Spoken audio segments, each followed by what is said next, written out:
My parents met in a very romantic way. My father had seen photographs in a National Geographic magazine of my mother's hometown of Trinidad de Cuba on the south central coast. It's a very beautiful town. It's now a World Heritage Site restored by UNESCO, but at that time it was extremely remote, could only be reached by train or boat, and my father went there.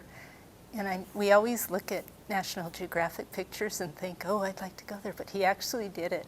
He's an artist, and he went to paint the very picturesque colonial architecture.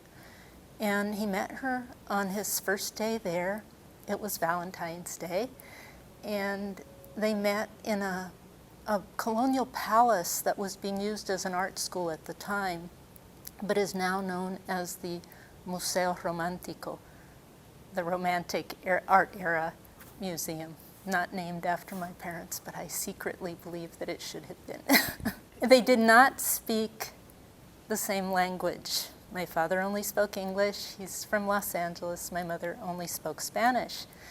And because they were both artists, and still are, they passed pictures back and forth to communicate. And they fell in love, pretty much love at first sight, and were married soon after, and then overcame the language issues and learned each other's languages. Because I was born and raised in Los Angeles, my father's hometown,